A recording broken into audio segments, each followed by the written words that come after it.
What's up, NBA fans? Welcome to the NBA Outlet Series presented by OTGBasketball.com. Make sure you follow us on Twitter at OTGBasketball. Also, hit that subscribe button. I'm your host, Nick Fay. With me, two of my favorite NBA heads, Kory Waldron and Harris Wichard. What's up, guys? Who's going first, me or Harris? Kory, you always go first. This actually is it? Listen, listen. This should be part of the actual podcast. I want this to be kept on. We always know the order. I've taken a backseat to Kory in this whole drill. Kory is an OTG executive producer of this series. he should go second, especially on the Lakers. I will take a backseat. Kory, you could go and talk a little bit. You know what it is, Harris? You've been on this podcast longer than me, so normally we let the guests go first, and I'm just, I'm a little bit thrown off a little bit. We have a legend on here, but fair enough.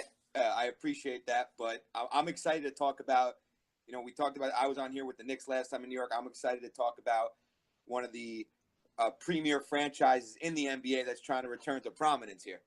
It's showtime. It's showtime right now. And they're cheating, too. They're cheating. All right, they're cheating, Kory. Let's keep that. I don't want to talk about the cheating. Come on, let's keep that off this pod, the cheating. No, come on. We obviously have to bring that up, right, Nick? Yeah, we'll bring it up a little bit later. But Lakers at number 23, we're talking about Los Angeles. There has been a ton of hype for a bad team. Like Harris said, this is one of the all-time NBA franchises. Yep. But the draft pick they made this year, Lonzo Ball, we know the hype that he brings and what his father brings. But we'll talk about that in a little bit. Let's talk Lakers from last season. First year, no Kobe Bryant, disappointing year, probably the worst defensive team in the league. What were your thoughts on Lakers last year? My thoughts on Lakers last year were we saw D'Angelo Russell hit a couple big-time shots. He had a game winner the day after his grandmother passed away or the day of his grandmother's passing. We saw Julius Randle do a couple things better than the year before. We saw Jordan Clarkson take a step forward. We saw Lou Williams, before he got traded, ball out. Yeah.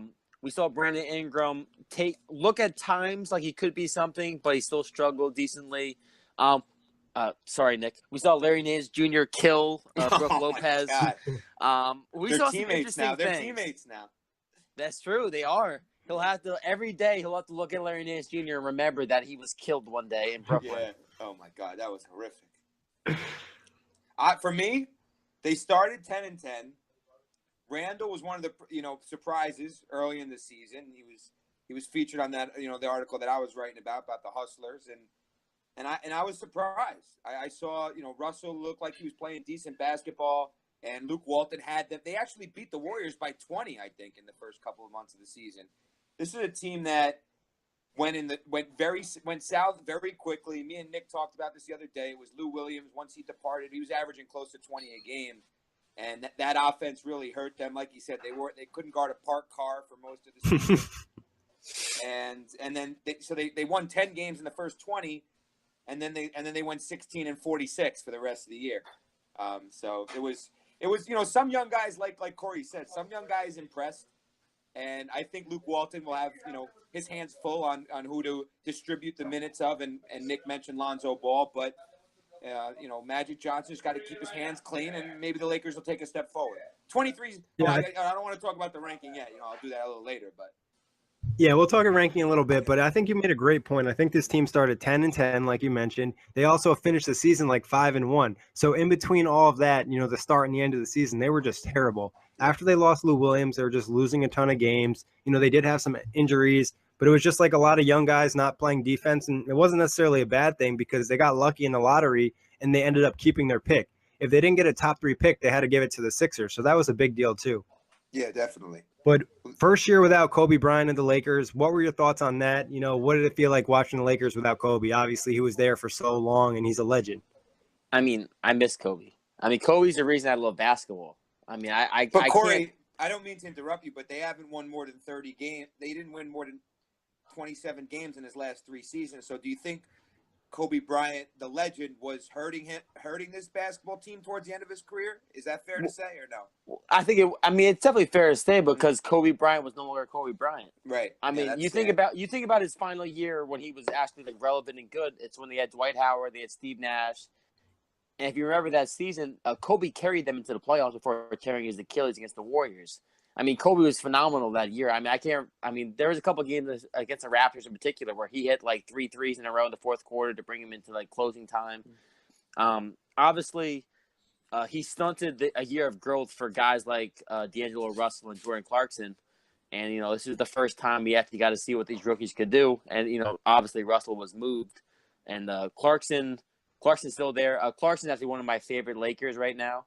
I think the kid's got a lot of potential.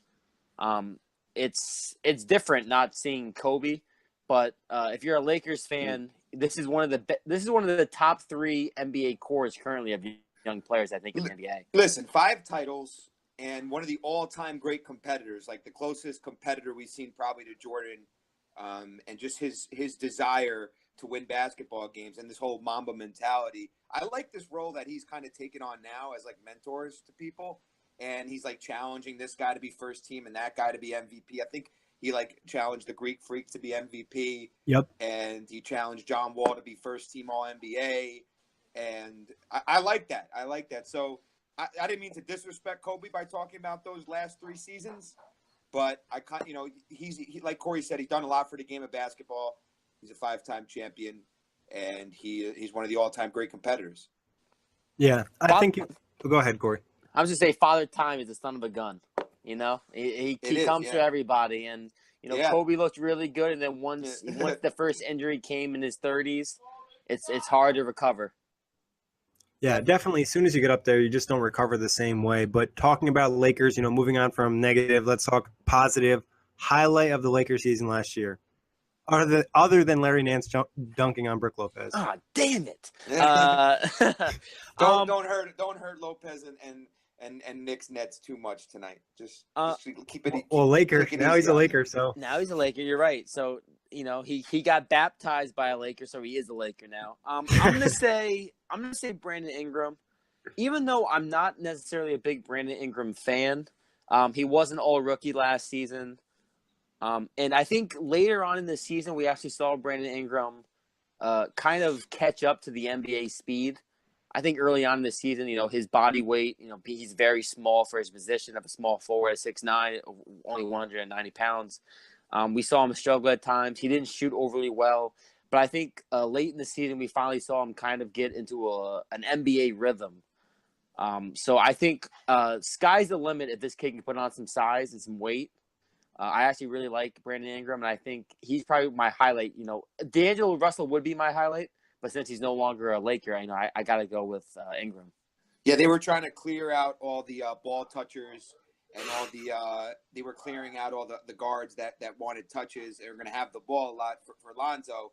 But Nick thought I was going to talk about my man Jordan Clarkson. He's one of my favorite under the radar role players in the league, and I think he's underutilized in LA. But I think I'm going to talk about Randall, and I think like Kory said before, he was a little bit better than he was in year 1. And I think now that he has a potential playmaking guard, I know it's his rookie season, but from what we hear about Alonzo, he makes his teammates better, and maybe he'll help out Julius a little bit. But I think Randall could be like a 17-8 guy this year. I think that's possible. I think Randall, though, he had 3 or 4 triple doubles last year, and you seeing that from a young guy. I just wanted to add that in. Yeah, I mean, Ingram.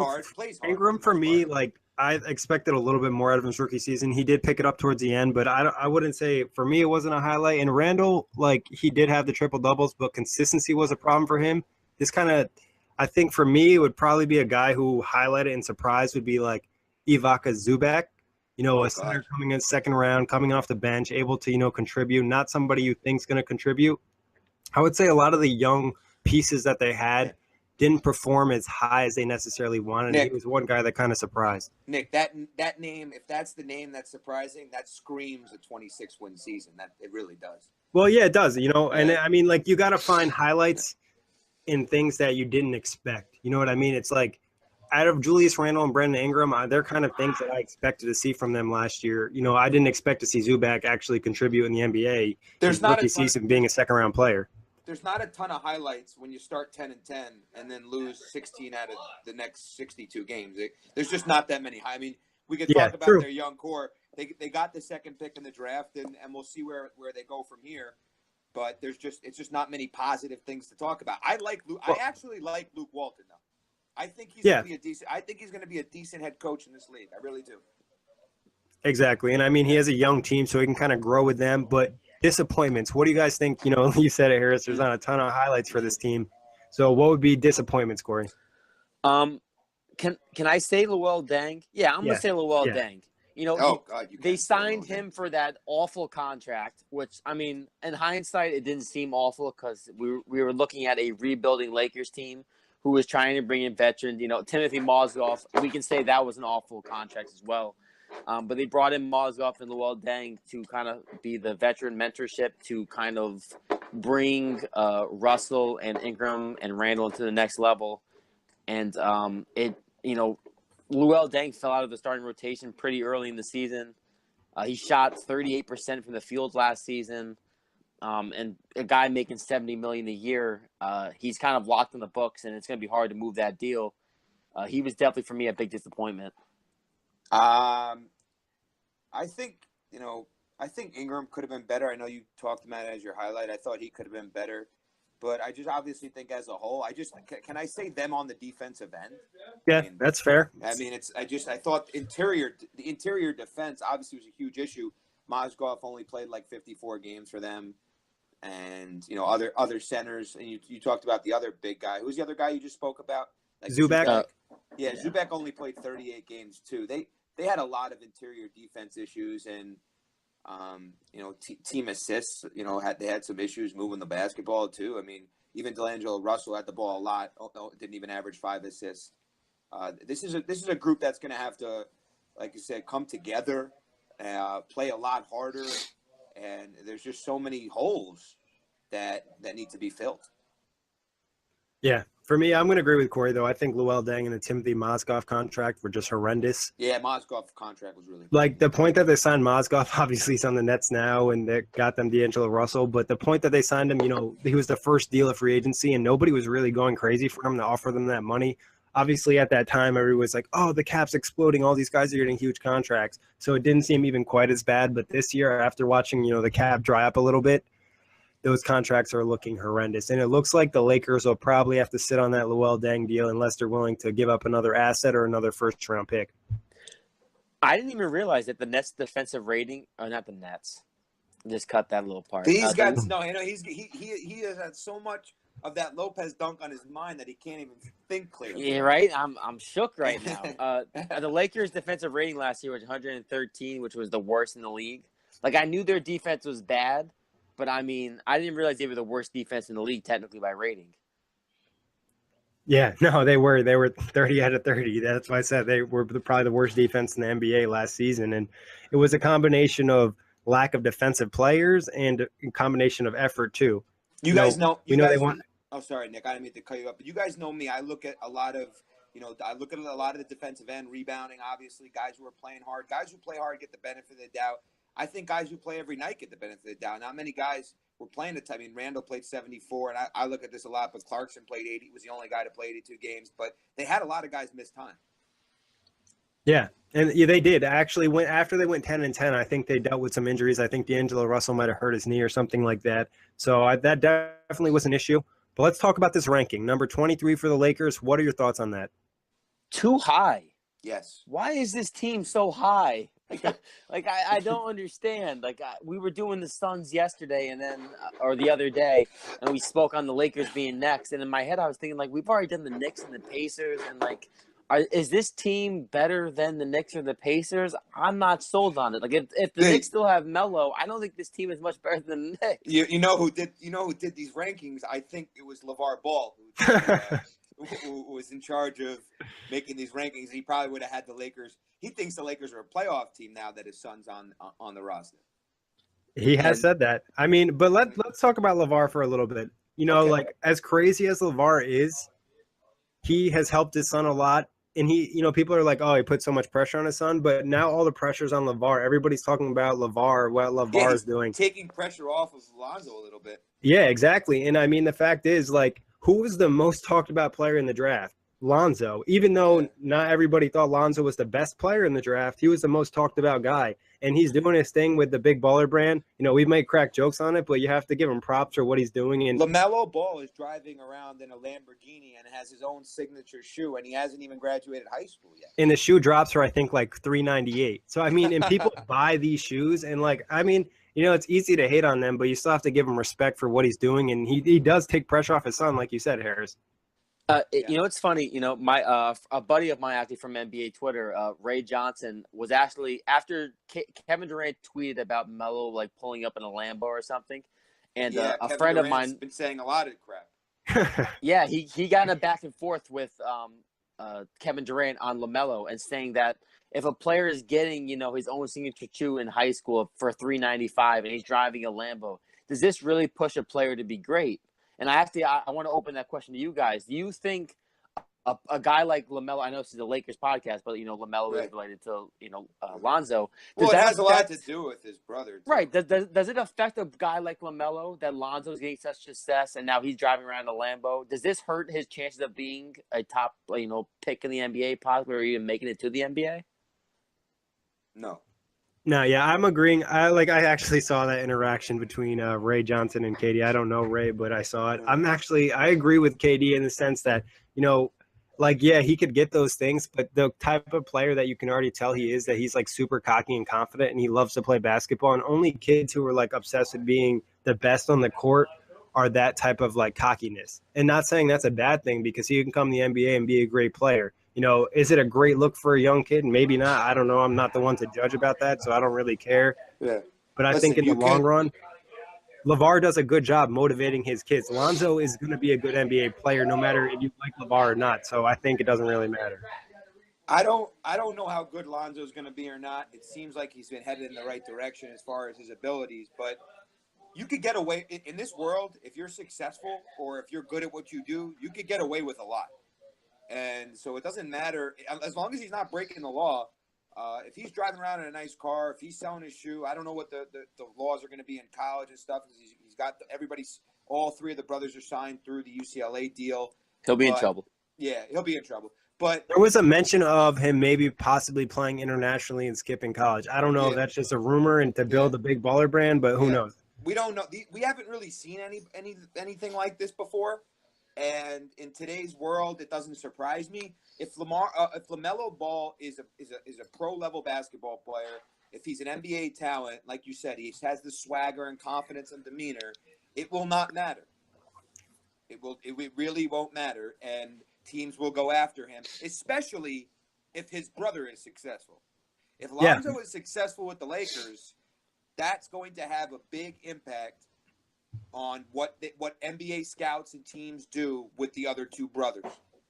Very true. That's what I agree. Lonzo is he's at that position right now where he's going to set the bar for his brothers.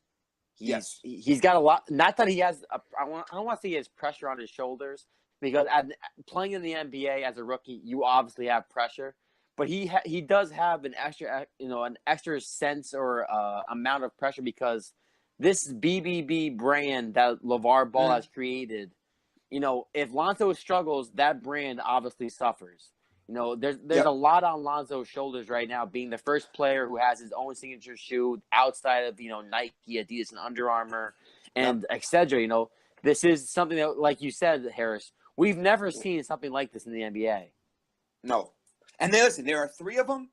He's the first one. And I'll tell you what, I think having Magic around is going to help him a lot. Magic knows how to deal with pressure. He's one of the most successful point guards in the history of the league. Obviously, we know he's had his issues and what he had with his health and some other off-the-court issues. But Magic Johnson being around is going – and I really think Luke Walton can help him a little bit too. I have confidence in this kid. I like his demeanor. I don't like some of the things he said, but I think that kind of cockiness, and Nick's made a good point, he said this before, can be beneficial to people at this level.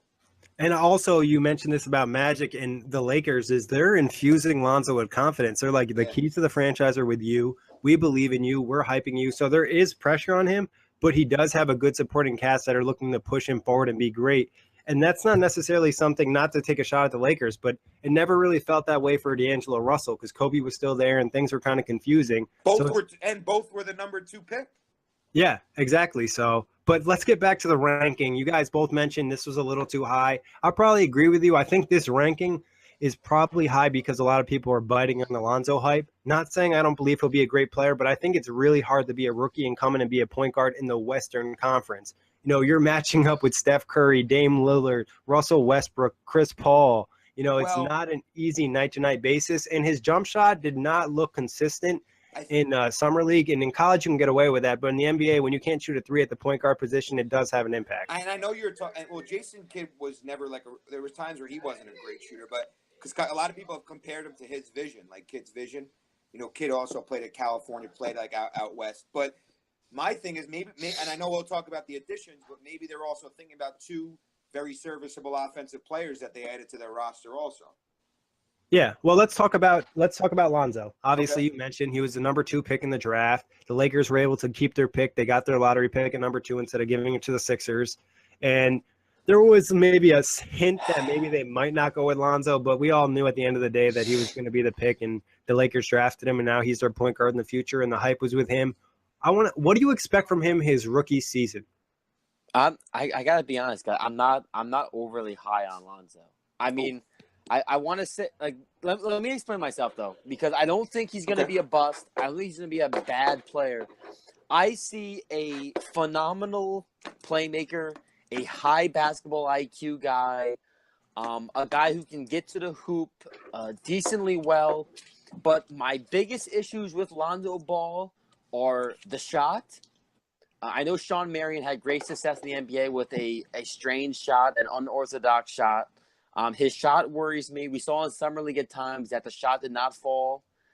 And his size. I don't know how a guy with his size can get to the hoop consistently and can take a beating of an 82-game series with his size and strength.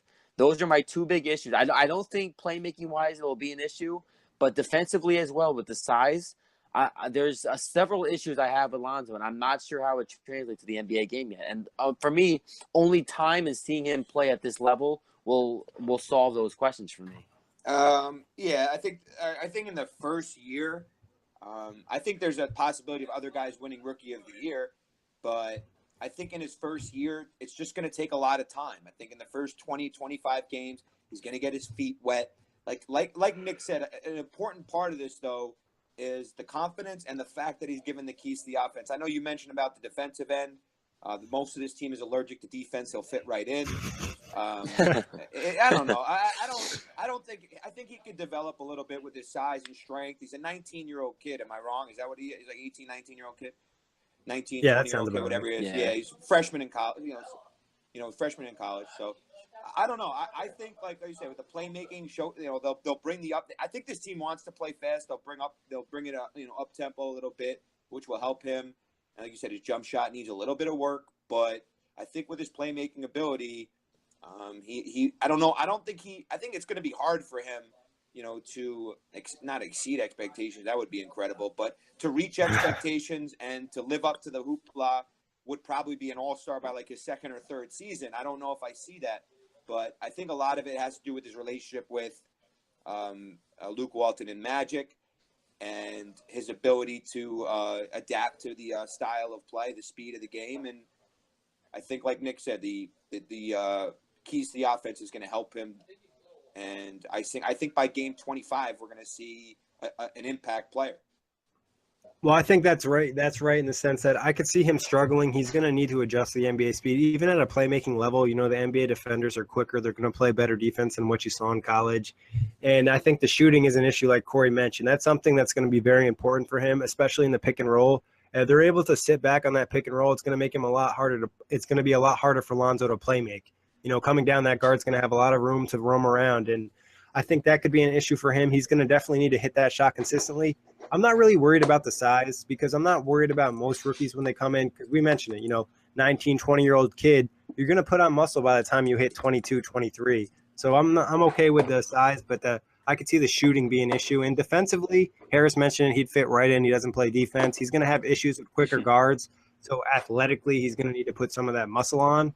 But Lonzo wasn't the only pick for the Lakers. They had another, actually two more first-round picks. They had Kyle Kuzma at 27 and 30, Josh Hart. And then in the second round, they picked up Thomas Thomas Bryant.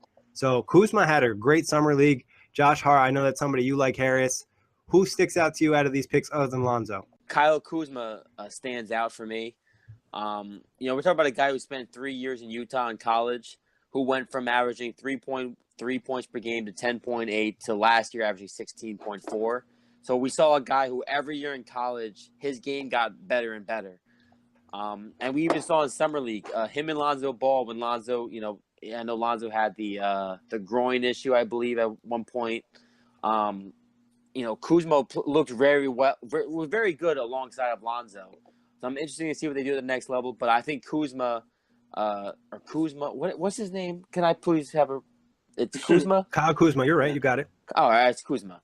I think he looks. It's a silly name. It's a funny name. Hey, listen. His mom could be listening. Relax. I love the last name. It's a funny little last name for me. I like him. He's probably my favorite rookie, alongside of Lonzo for this Lakers team. Nick, you said it. I like Josh Hart a lot. I think at 30, this was good value. He was, one of the better players in the Big East, led the Nova team to a national title. And when I'm looking at draft picks, sometimes I look at, who this guy played for in college, whether it's Tom Izzo at Michigan State or Krzyzewski at Duke or Jay Wright has a tremendous reputation now as now a national champion and someone who's worked well with guards. Kyle Lowry played at Villanova, Randy Foye at Villanova, some decent guards that have played in the NBA coming from Villanova. And I think that's decent value. I think he could come off the bench and spill some guys at some minutes. And so I'm high on that pick. I think it's good value at that spot. Yeah, I like both guys, actually. Kuzma, he definitely showed up in Summer League, and he definitely hit some big shots. I think he was the Summer League championship game MVP. Lonzo was Summer League MVP. But Josh Hart, like you mentioned, high basketball IQ guy. He's going to bring some toughness and some much-needed defense to this team, like we mentioned. But enough about the draft picks. Let's talk about trades. Well, can I just say one more thing about Josh Hart? Yeah. Josh Hart, too, was another guy who every year in college got a little bit better. And he was did you just mention he was the Big East Player of the Year last year as well? Well, yeah, I knew he was one of the top 2 or 3, but he actually was the Big East. He was the Big East Player of the Year his final season for Villanova. So the Lakers with all those draft picks. Even though the Big East is not what it used to be, it's still a very admirable award to win. Hey, being named the best player of anything, you know what I'm saying? If you're standing up to that point, like you obviously are balling at a certain level. No, I know. If you're winning the CAA Player of the Year, it's a little different than the Big East. But the Big East is not the ACC anymore. It's not, the Big Ten even maybe. But the Big East is still a decent basketball conference, and Villanova won a national championship out of that conference. And you got to give them credit. And I think it might, end up being a decent little pick. Yeah, like we mentioned before, you need role players in the NBA. It's something that's very important. He could be a guy that fills that role.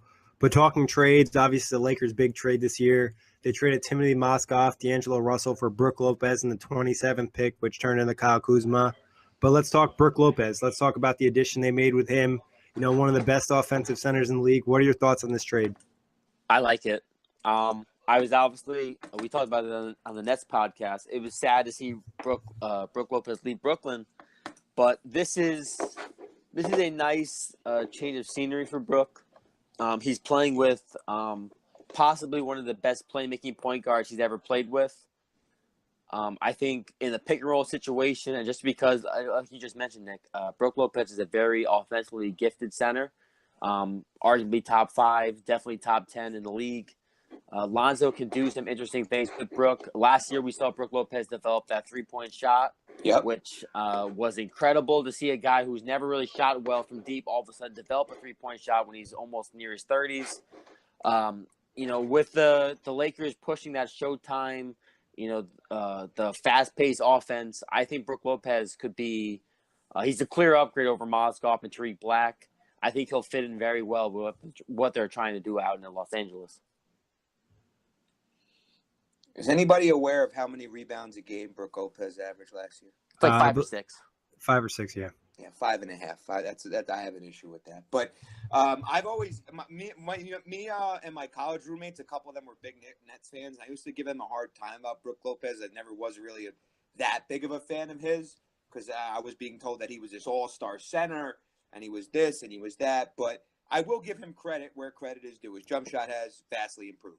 And in today's NBA, that is important because he's got to stretch the floor a little bit. He's not the quickest guy in the world. His footwork is not tremendous. He's not, you're not going to confuse him for Karl Anthony Towns, but like you guys were just talking about, his 3-pointer, he was attempting 5 a game last year. I don't even think in any season before that he's attempted like more than like 1 a game or 2. No, before last season, I think he shot probably around like 20 to 33s in his career. Yeah, it's kind of funny in the sense, but Brook has always been a good mid-range shooter. And he's always had that range where he was like pretty close to the 3-point line. It's like, yo, bro, why don't I just step back and shoot the 3? Kenny Atkinson kind of came and he was like, Brook, I want you to shoot 3s. And they could kind of tell based off his jump shot because it's not like he's got an ugly shot. There was games last year he dropped 7 threes. Like he can get hot behind the arc. Like Kory mentioned, like you mentioned, Harris, you're not going to confuse him for a rebounding machine or a defensive monster. But offensively, he's one of the toughest defends in the league just because he can shoot the 3 ball. Even though he's not necessarily fast, he has good size, and he showed last year he can kind of get to the rim a little bit. So, I mean, it'll be nice for the Lakers to have an offensive player like that and somebody who can really space the floor at the center position.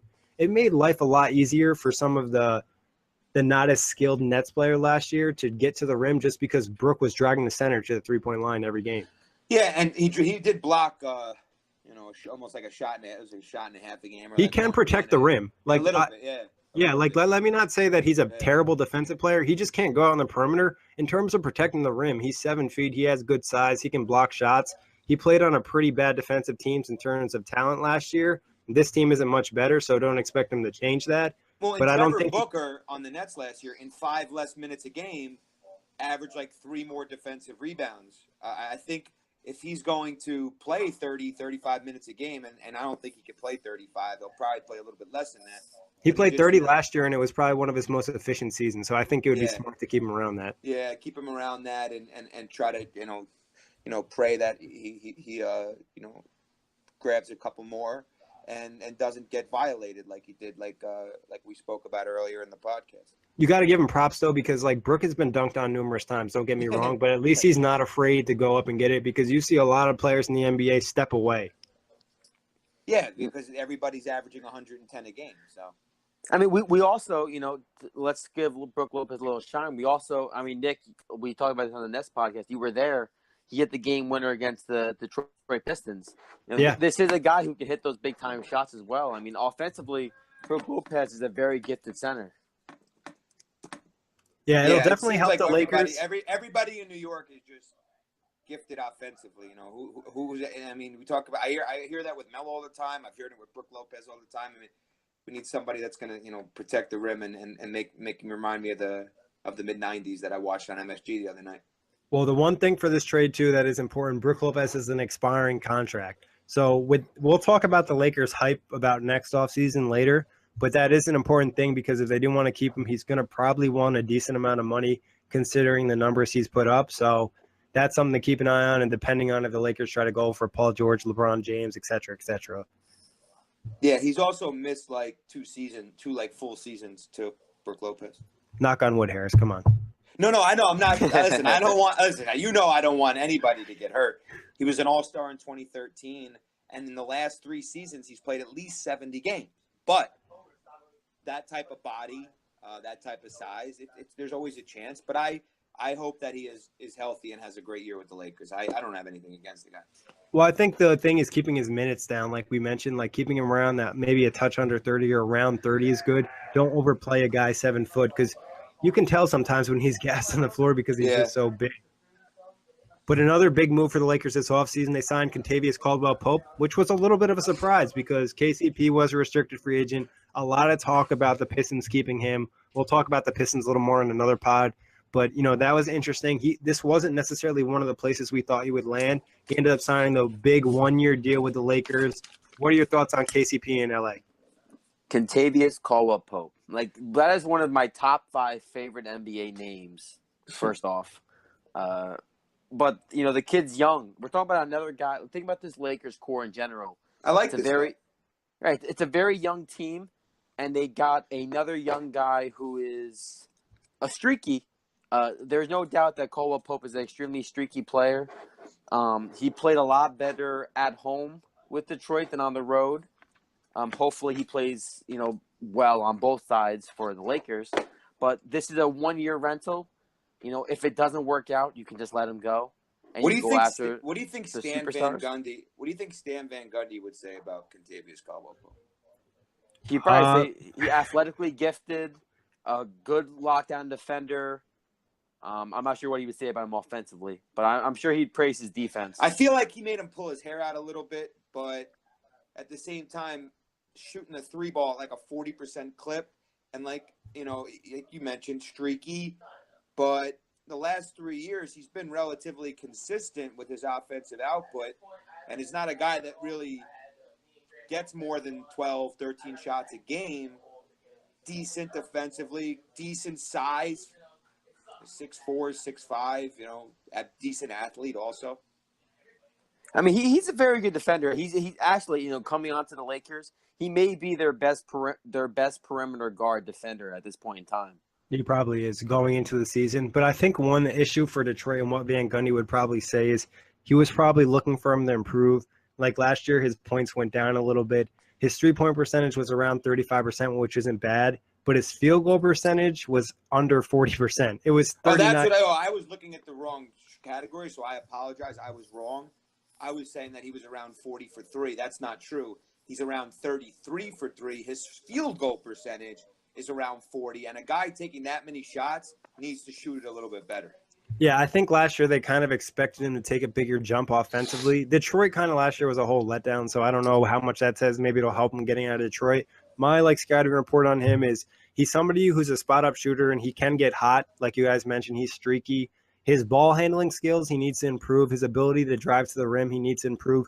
He just needs to expand his offensive game and kind of develop that aspect. Defensively, he definitely brings effort and toughness, and that's something you always want. But he still needs to be more consistent defensively as well.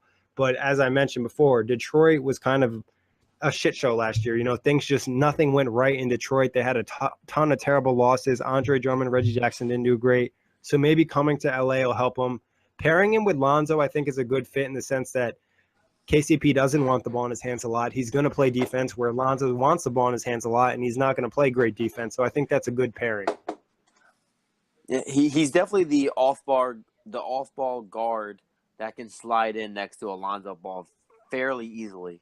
I mean, he's also sorry, Kory. I feel like he's also played with a point guard that's, Reggie Jackson is an offensive point guard. So maybe, like Nick said, pairing him next to somebody that's looking to pass a little bit more could help him and put him in some better situations offensively. No, I agree. That's where I was just going to take that point. It's just the fact that he's playing with a different style of point guard. I mean, I know even last year, Ish Smith got a lot of playing time with Detroit, but he's not a very gifted point guard as we know from his time in Philly. A decent playmaker, not a very good offensively scoring point guard.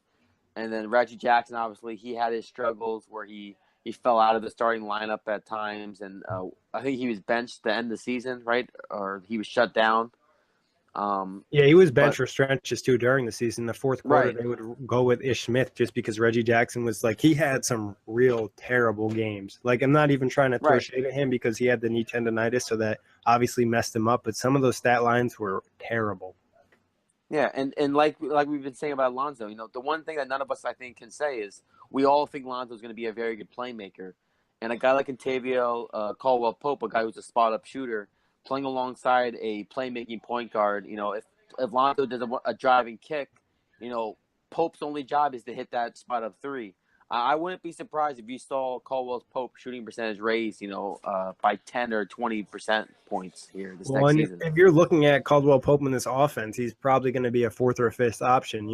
Lonzo's going to initiate things. Brooke is probably the second best offensive player. They'll probably want to get Ingram involved a lot, and Randall's going to want to do his thing in a contract year. So it's going to be a lot of spot-up threes for Kentavious Caldwell-Pope. But see what happens. Like you mentioned, Kory, 1-year deal. He could be a guy that they bring back and maybe they only land Paul George or they only land LeBron James. He could be another complementary piece. He's also He's also has the second highest salary behind Lopez on this team. Yeah, but only a 1-year deal, so it's kind of just they 1 year 17.7. They just gave him the 1 year to just give him the deal. You know what I mean? Like, I don't think he is worth $17 million, but because it's a 1 year, they don't really care because he fills in a roster spot, potential young piece for the future. It kind of checks all the marks for the Lakers. Same thing with the Lopez trade. You know, like they have a player that's going to make them better right now, and they still have cap flexibility for next summer, which is very important. And not that I think it's possible, but who knows? On a 1 year, $17 million deal, if a team's contending, Caldwell Pope's fairly young too. A team could take a flyer and trade for him at a deadline too if the Lakers wanted to move him.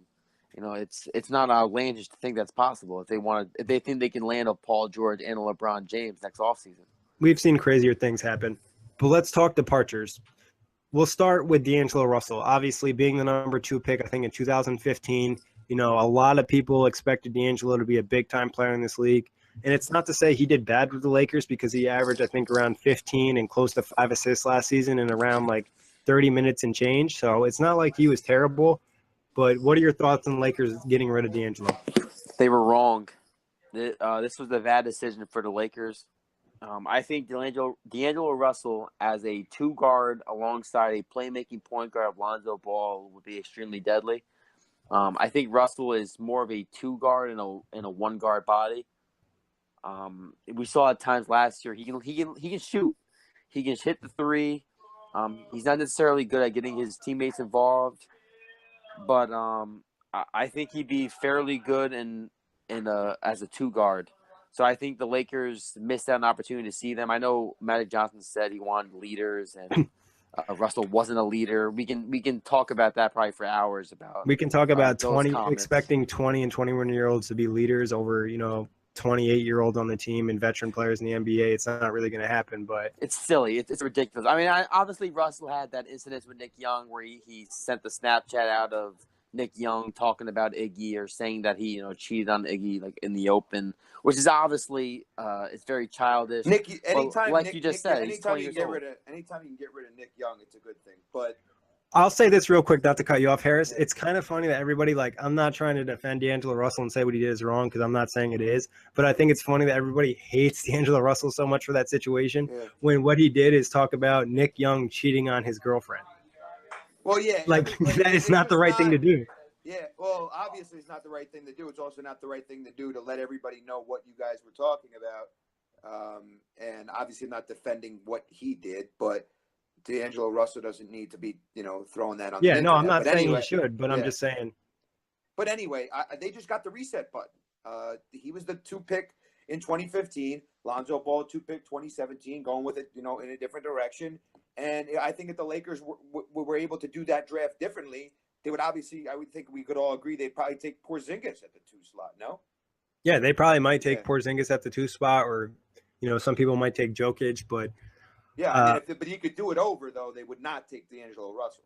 I still think trading Russell for Brook Lopez in the 27th pick and a Moskov salary dump is not the best thing you want to do for a 2nd overall pick from 2 years ago. Not saying D'Angelo lit up the league, but I dropped a stat on the Nets podcast. He was like one of 6 players to produce the way he did in his first 2 seasons. The other guys were like Steph Curry, Larry Bird, James Harden, and some other big name players.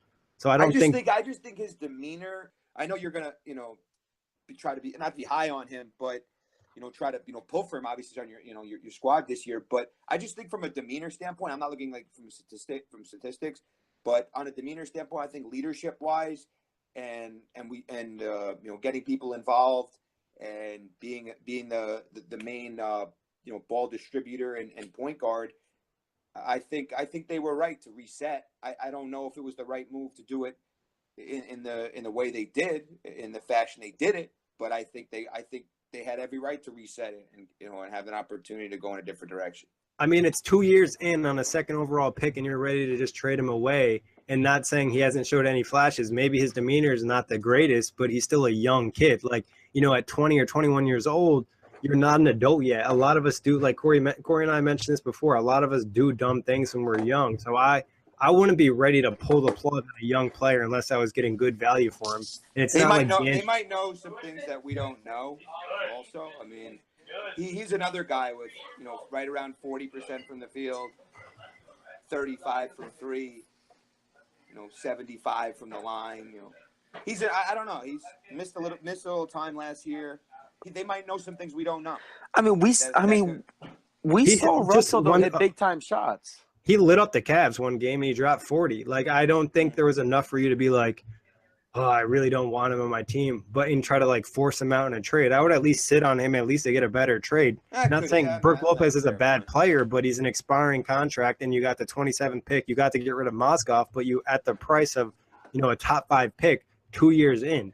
It's not like we've seen him play for 3 or 4 years. His contract was about to expire. We don't know what D'Angelo Russell is at this point. I'm not saying he's going to be the next greatest thing in the NBA. He could be terrible, but we don't know what he's going to be. Maybe they might be turned off by 5 assists and 3 free throw attempts a game. Because if you're going to be an offensive-minded guy, maybe try to get to the line a little bit more, maybe be more aggressive, be a better finisher.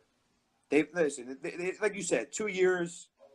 They might be a lot higher. They're probably just a lot higher on ball and want to reset. And they're thinking, okay, I could get a big time offensive player at the center position, something that this team lacks. I mean, the guy the Russell, the one thing I can't say is, at a guy who's 20 to 21 years old, he never was against taking the big time shots. I can always remember people criticizing LeBron James on not taking the big-time game-winning shots. D'Angelo Russell in his first 2 seasons, he wanted to take those game-winning shots. And numerous times I think we just did something that I never thought anybody would ever do. Let's compare Russell to LeBron. I think you should apologize to LeBron. I mean, I'm just saying we criticize LeBron. He didn't compare him to LeBron. He just compared him to what critics said about LeBron. Right. Thank you.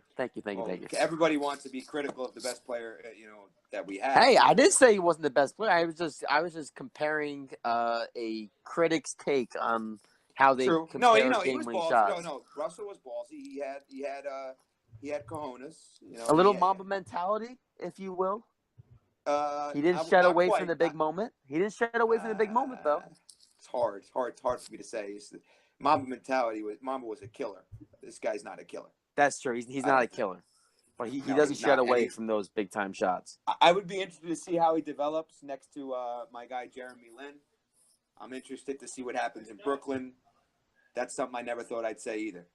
I mean, I didn't expect to say it. I didn't expect the Nets to get, maybe one of the top 25 young players under 22 in the league, with the potential to be an all-star for really trading Brook Lopez on an expiring deal and a late first-round pick. I don't think he's going to be an all-star until, if he is at all, until his 5th year in the league. Oh, that's okay. I mean, if he turns into an all-star, that's fine. He'll be 23 by his 5th year in the NBA. So so that's fine. That's no big deal. Yeah. I think for the Lakers, the big plus from this though would be getting rid of Mozgov in his contract. Yeah, obviously sucks getting rid of D'Angelo Russell, but departing with Mozgov in the contract, Mozgov just was not good for the Lakers last year. He was not healthy. He didn't do what they expected him to do. He didn't play a ton of minutes, so that was just a complete letdown. Yeah, I still want to know what their thought process was when they offered him that initial contract and signed him to the first deal of free agency, of why they thought 4 years, $64 million. Was it 64 or 74 million? I think it was 70 something. Even better. The Russian mafia probably had the Lakers hostage or something.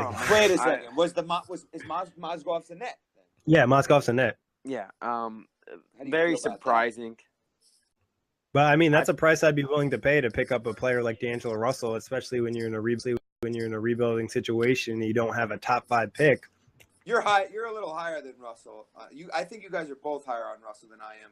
What's Harris? There's no one question. What's not to like about a 20-year-old who went from 13 points per game with Kobe ball hogging to then with the first year without Kobe, his true rookie season averaging 15 and 4, almost 5.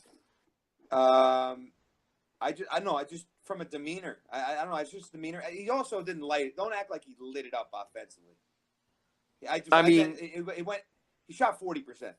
He shot 40%, 35 from 3. He had his an efficient field goal percentage of 48. 35 from 3 is not terrible. I would agree with that. But his true shooting percentage raised by almost 10 points.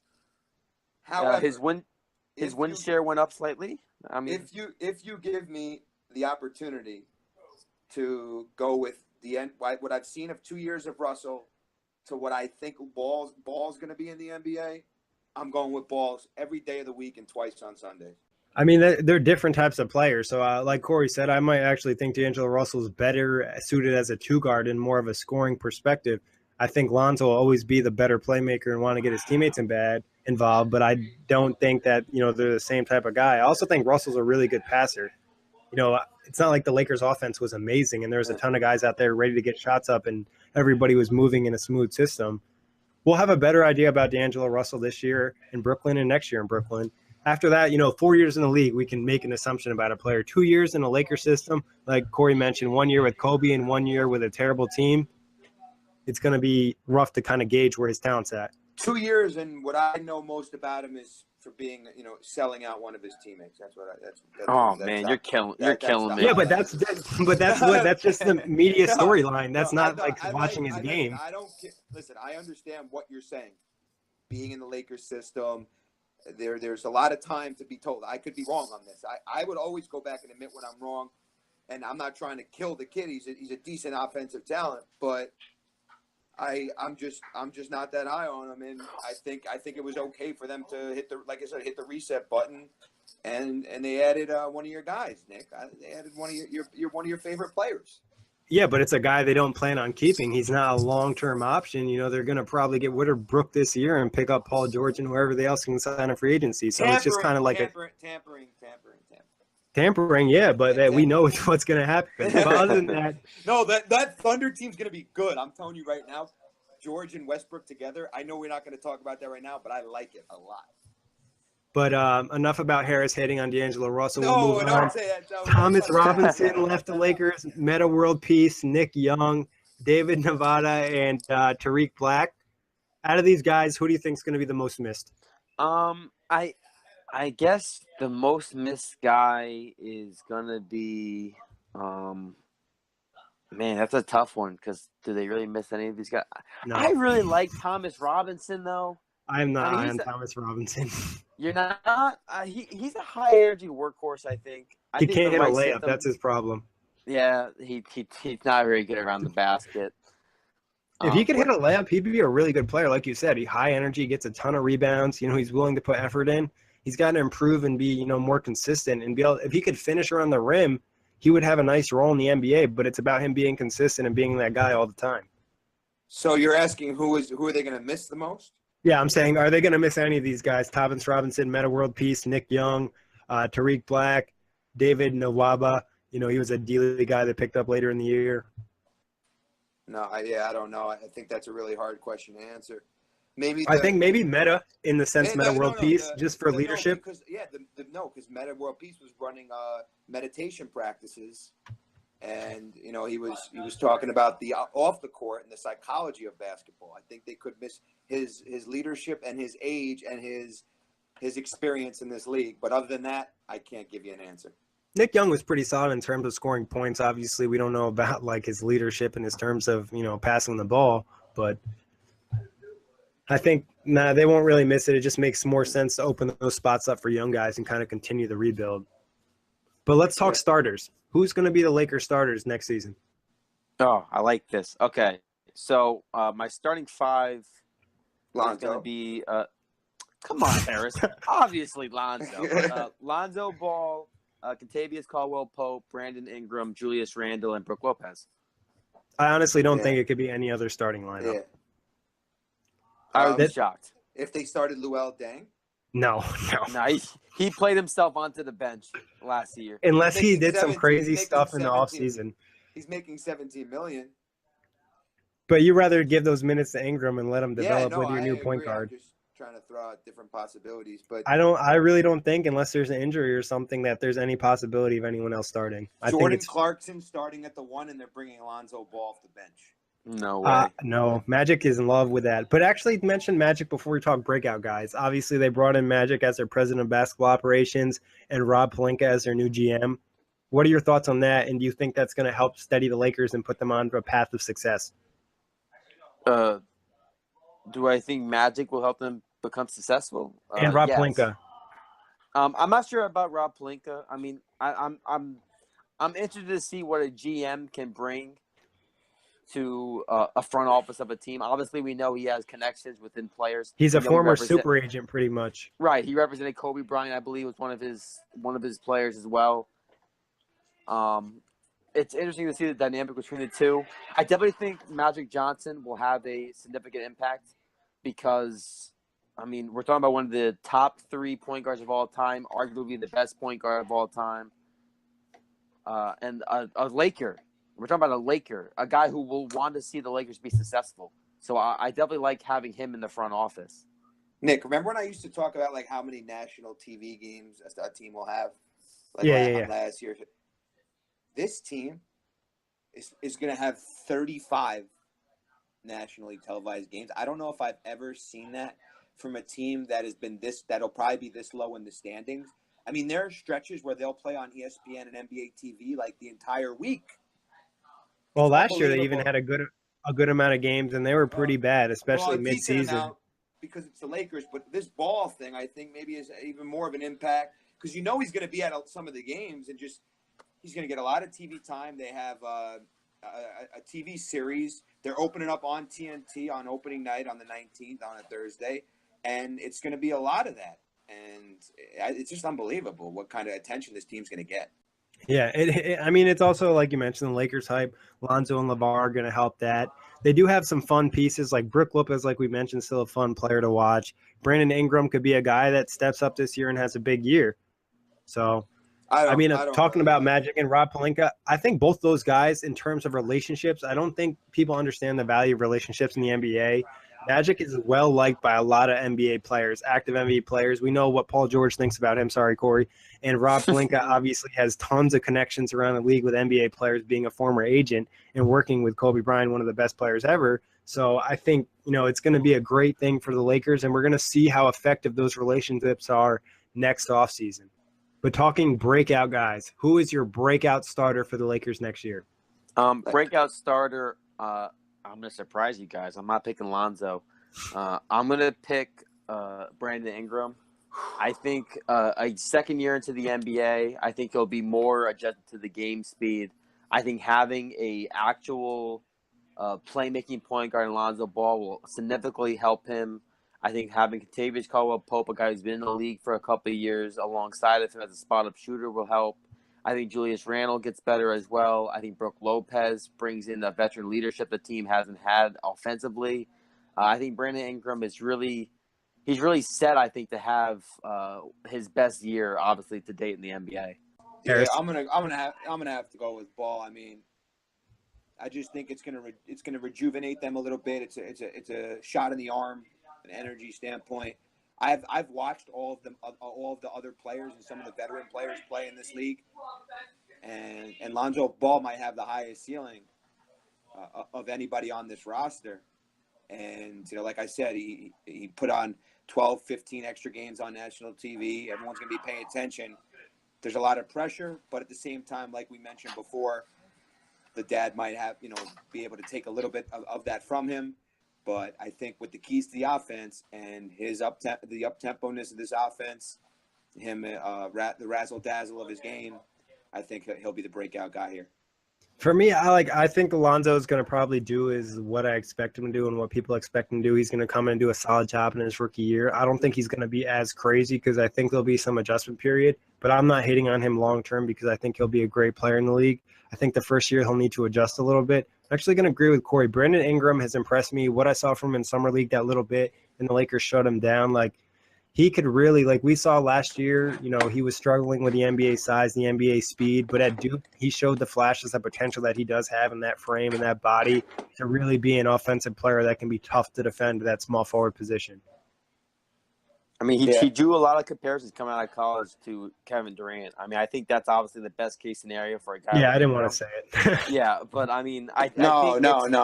I obviously when you compare somebody to Kevin Durant, there's not going to be another Kevin Durant. I don't believe. I mean, certain guys you can't really duplicate. But do I think he can be, a 20 to 7 or 4 type of guy a night? Yeah, for sure. Why couldn't a guy like Brandon Ingram, he put some size, score 20 points per game?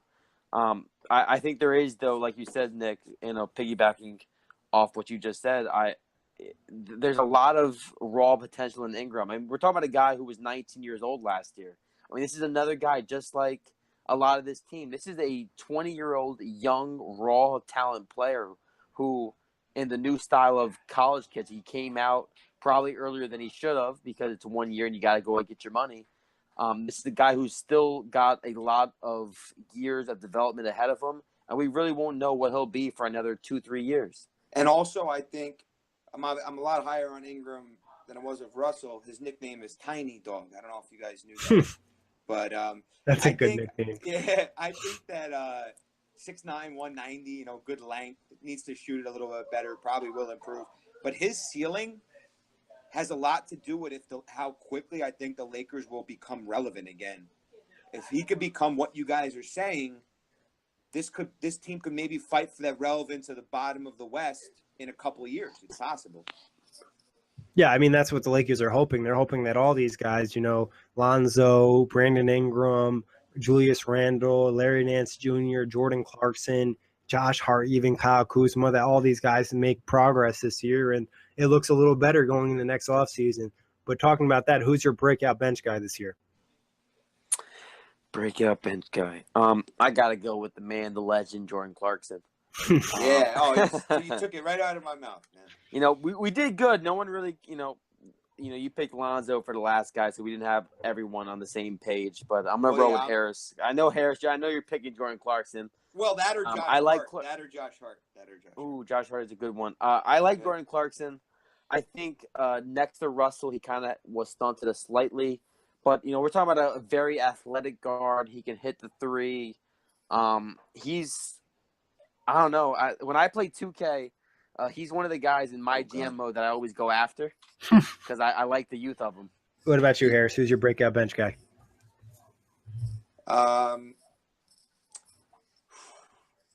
Let me go with the rookie Josh Hart because I don't want to agree with Kory on anything. Just kidding, Kory. Yeah, you know what? I think he's going to be in a nice little role, and they're going to be using obviously Lonzo at the point guard position, but there's a lot of uncertainty with the ball handlers and in the point guard position, and I'm hoping that Josh Hart has a solid rookie season because I like that program, and I like Villanova. I used to go to Villanova basketball camp as a kid. Met Jay Wright a couple of times, great guy, and so I have a little Villanova bias here. So I will. I'm going to lean towards Josh Hart. I'm going to go with Larry Nance Jr. Wow, all different. I like it. I mean, Larry Nance Jr. Obviously, we know he's an athletic. Even after that dunk over his. I'm not biased. I'm not biased. He plays hard. He's one guy who's come out this offseason said the Lakers are going to be better defensively, and he's one guy who can kind of provide that spark off the bench. Being an athletic player, having that athleticism and toughness, he can kind of give the Lakers a little push off the bench. We know what he can do, around the rim, throwing down dunks, dunking on anybody in the league, 7-footers or not. And if he can just kind of expand his offensive game, he can be that nice spark plug for the Lakers off the bench and be somebody who actually plays defense on this team.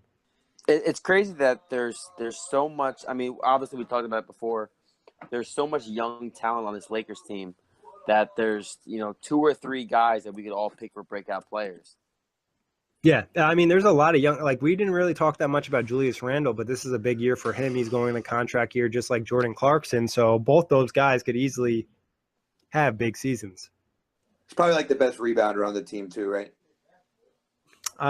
Yeah, probably in starter-wise, I think he'll be the best starter that's rebounding. And, he's going to be a little bit of toughness. He's going to give you a little bit of that edge. If he can pick it up defensively, that'd be something they like to see. He can improve, passing the ball, also shooting that three-point ball. They'd probably be happy about that too. Yeah, there's a lot of room for improvement, and it's not impossible improvement. So that's something positive you could look at as a Lakers fan. He rebounded a lot last year. He almost had 7 defensive rebounds a game. That's not a small task. And he's not he's a strong dude, but he's not the tallest and lankiest dude. So I think that's also important. But before we talk about win prediction, I guess let's talk about next year's offseason. We have to touch on it. We haven't really touched on next year's offseason for any team, but the Lakers, obviously, with this type of hype and the potential of possibly signing a Paul George and LeBron James, Like, I think we could all agree that there's a good chance that Paul George signs with the Lakers unless the Thunder have an extremely great season. But do you guys really believe LeBron would sign with the Lakers next offseason? No, I don't see it. I'm sorry. I think for some reason, it's only the Lakers. But every year, it doesn't matter who the big-time free agent is. For some reason, I got to see a Photoshop picture of this player in a Lakers jersey. Like, it goes without saying that I've seen Paul George, Chris Paul, LeBron James, Russell Westbrook, all these, Anthony Davis, DeMarcus Cousins, John Wall, all these guys. Blake Griffin, Kevin Love. Yeah, Laker jerseys. Like, everybody Carmelo out there trying Anthony. to, Oh, Yeah. Sorry, man, oh, man, it's crazy. No, you're right. I've seen Carmelo you guys in were the Lakers as talking about All-Star. Sorry. well. Oh, wow. You are. Yeah, I'm kidding. Carmelo's an all-star. I'm just fresh. There's something in the water. But I think it's outlandish. I mean, obviously we know that the report came out his wife wants to be out in LA. We know that LeBron has a lot of businesses, and him going out into LA is obviously a possibility. I just don't see it. I don't see a guy leaving Cleveland to go to a team that's still rebuilding when he's in the final 3 to 4 years of his career. But after this offseason, are you ready to count anything out? No, I mean, anything's possible, but I still don't see LeBron going to a team that's not ready to win a championship for his final years. Yeah, I don't think that's going to be the case. I think they're going to add some free agents, like you said. Paul George might be a possibility because of and all that tampering stuff and all that. I mentioned it one more time, but Lakers got a $500,000 fine just to throw it out there. It's nothing. Nothing. Magic Johnson actually probably made money somehow on that. Magic Johnson, $500,000 to Magic Johnson is honestly like 25 cents to the three of us. So it's a slap on the wrist. It really is. Yeah, I mean, I'm agreeing with you guys. It's a high five. It's not even a slap on the wrist. It's a high five. Yeah, I mean, the Lakers can't be that mad about it. It's just a fine, and they're still going to be able to sign Paul George. But if LeBron's best interest is winning another championship, he will not sign with the Lakers. If his best interest, if he's most interested in making his family happy and working in Hollywood and, elevating his career in different ways, then maybe he'll sign with the Lakers. But if his best interest is trying to win another championship, he will not sign with the Lakers.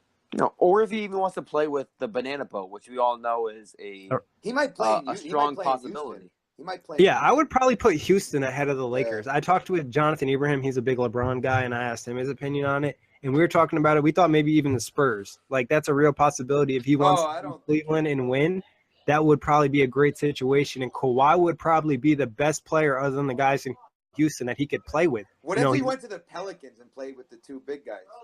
I don't think that would work. LeBron, I don't know. Like, if you're playing the Warriors, you probably want to play LeBron at the 4.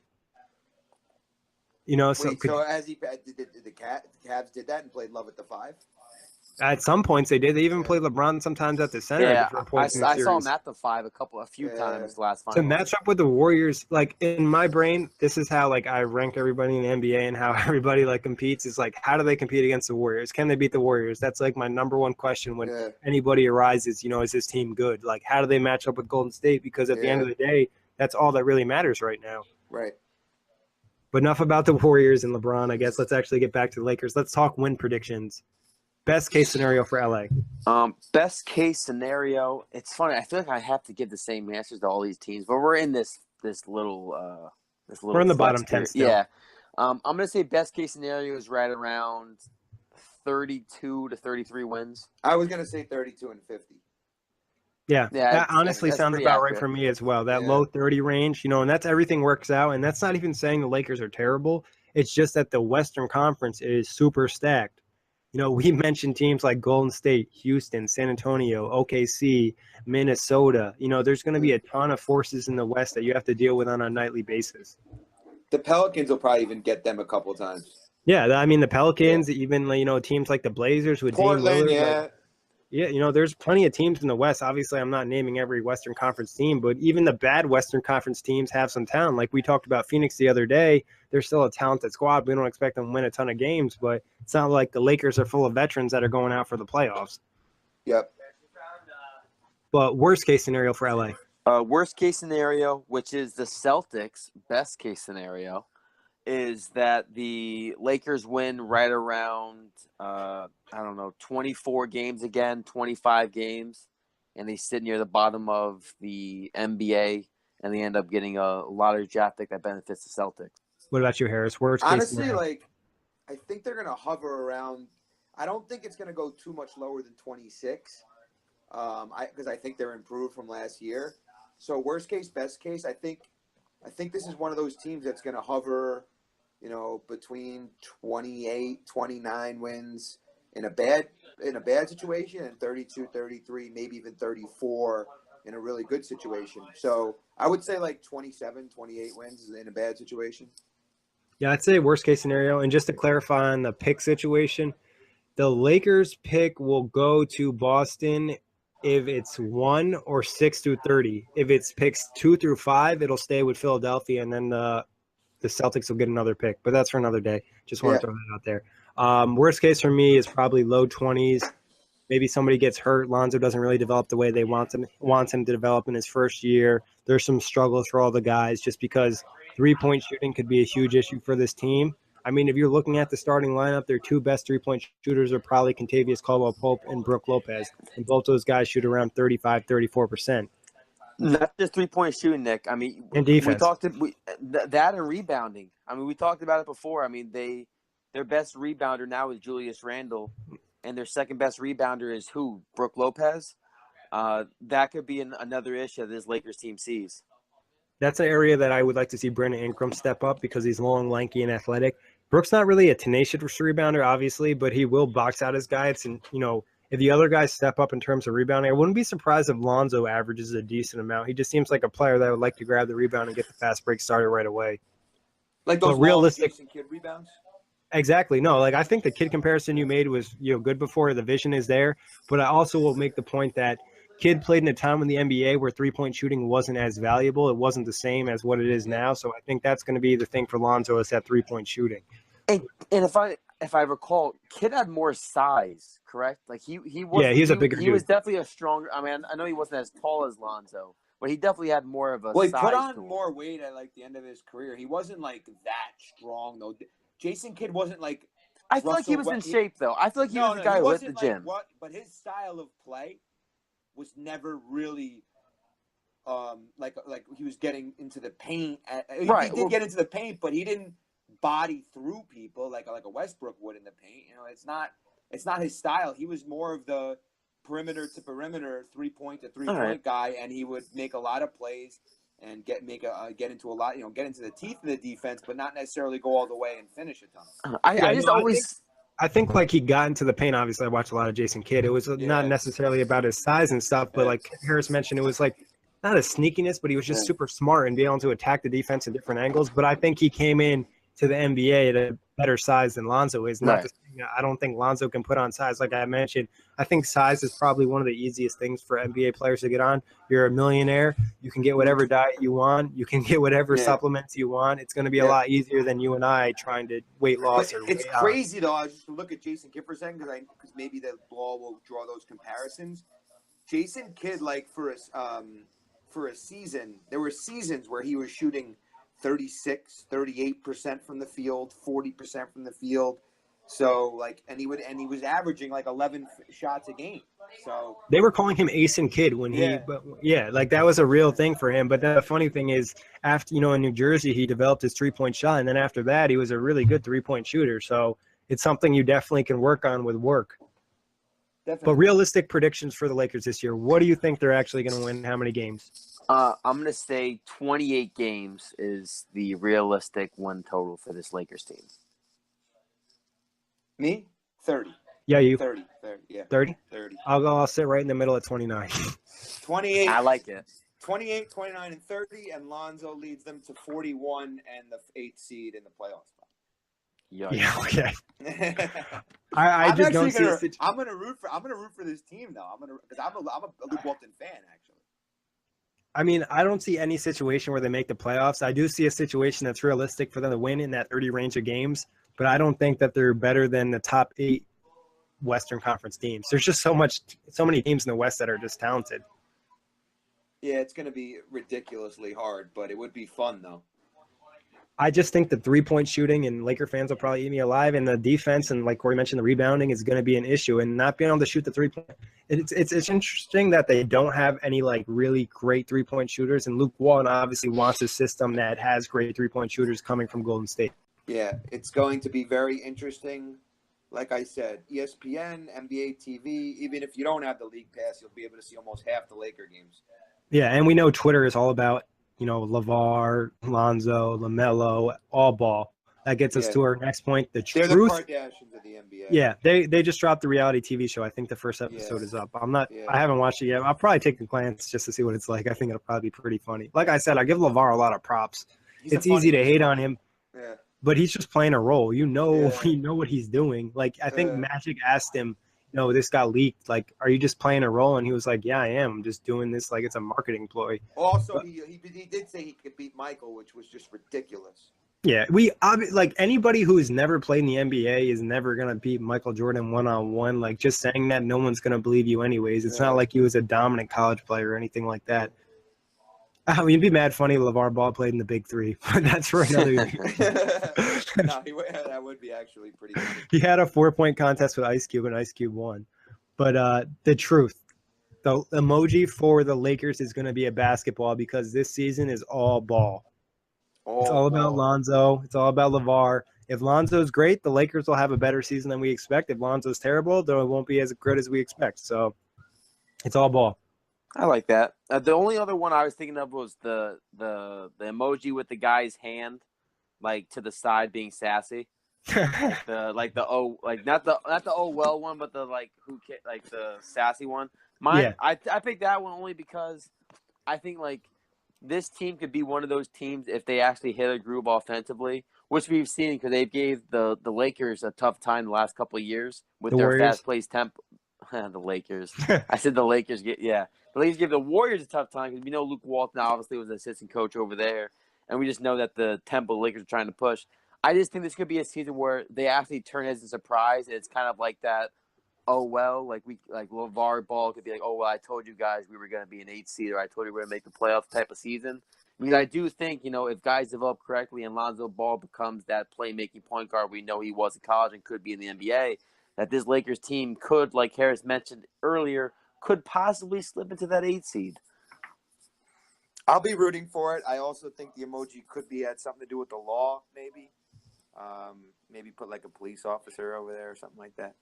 But it is all ball. It is all going to be about that family. I call them the Kardashians of the NBA. It's something like I've never seen before. And having that father-son relationship and having a kid that's 19 with this much responsibility, going to take them 15, 20, 25 games. But Faye will be taking them in DraftKings in mid-December. Yeah, I'll probably take some of their guys because they will play at a high pace and they'll definitely have stuff. But I don't see any scenario, even of playoffs. Just when you look at the Western Conference, like you have Golden State, San Antonio, Houston. Like this is just the teams from last year that made the playoffs. Clippers, Utah, OKC, Memphis, Portland. And then you have teams like Denver who got better this year, teams like New Orleans who got better this year, teams like Minnesota who got better this year. I think it's just going to be too crazy for the Lakers to really if I'm a Lakers fan, like I'm not worried about the hype about winning games. I'm more worried about this point about the development of the players and what I see with Lonzo, what I see with Randall, what I see with Ingram, what I see with those guys and the decisions they have to make next summer. Like I mentioned, they have guys on contract years. They have the big hype of the offseason with Paul George and LeBron James. So it's going to be an interesting season. It's going to be a ton of drama for the Lakers all year. The Lakers are going to be in the headlines a lot. But league pass wise, what do you rank the Lakers 1 through 10? I'm giving out another high ranking. It's a strange world. Kory, you can't watch every game, Kory. Hey, I can do my damnedest to try, though. Yeah, I know you will try, though. I'm sure that people in my life would not be happy if I spent all my time watching basketball games. But I'll give it my damnedest. I do it anyways. I don't care. Right. At that point, it's YOLO, right? We got to bring it back to 2012. I watch a lot of the fourth quarters, sometimes. Hey, the 15-minute game recaps on League Pass, let me tell you, you get the gist. Great. You get the gist. Yeah. I'm going to say 5.5, leaning towards 6. I think because of, like we said, the youth of this team, they're definitely one of the top 5 NBA cores, I think, in the NBA currently, against, the Philadelphia 76ers and the Minnesota Timberwolves and even the Phoenix Suns. I think this team can be fast. I think they could be fun. I think we could see Lonzo Ball do some things in the NBA that we haven't seen in a few years. I'm definitely intrigued with what the Lakers could be. Listen, I'm going to go higher than that just because this is one of those storylines. And I've seen the Spurs, like, let me see for an example, like a team like San Antonio, right? Kawhi Leonard, Greg Popovich. I've seen that play and that dance 100 times. I know the IQ in me, the basketball IQ in me, and the person that knows respectable basketball will say, you got to watch San Antonio, you got to watch all these better teams, Boston, all these other top 10 teams. But this is one of those stories it's special and it's rare. And I'm going to say 7.5, and I will be staying By up late. far our highest ranking so far. Really? I mean, other than our personal ones, obviously for the Pacers and Nets, me and Kory and I both put 10 for 10.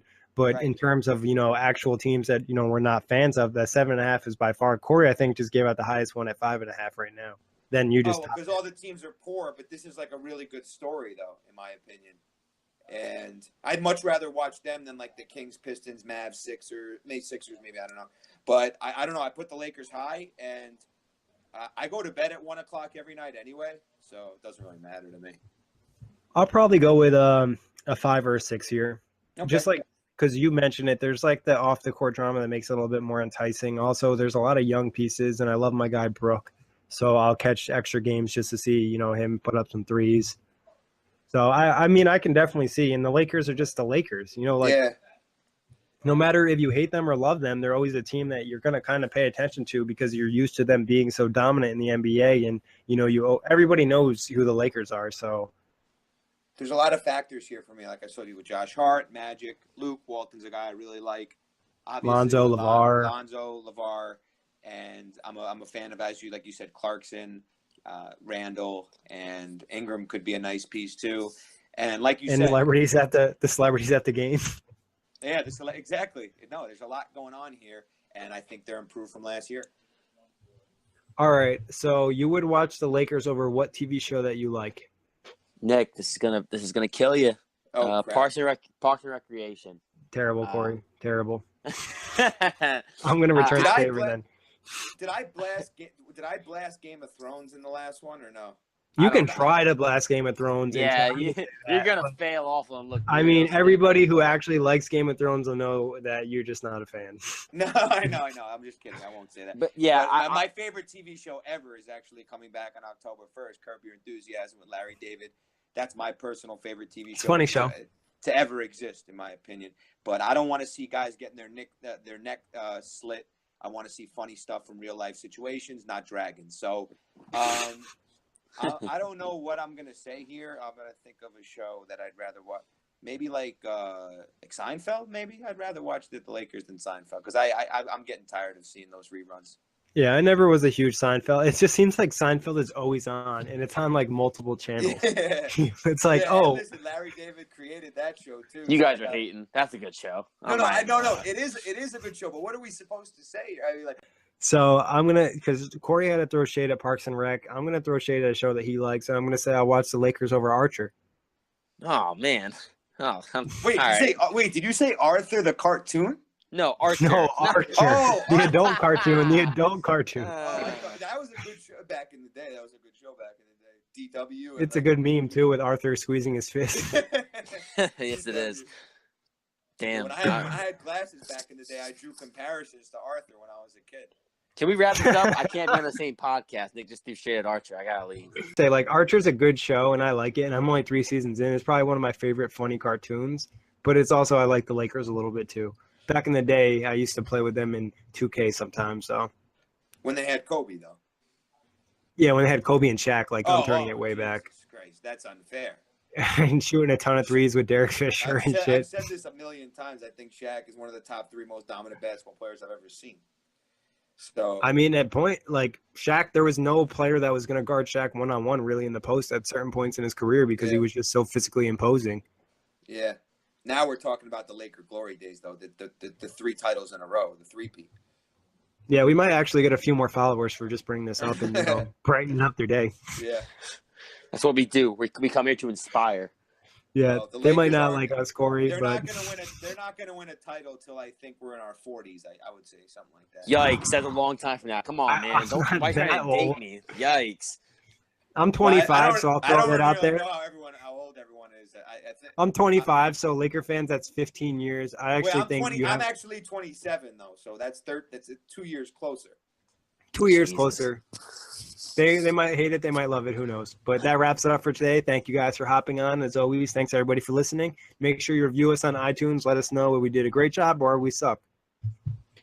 That's pretty good. Adios, fellas. Peace out.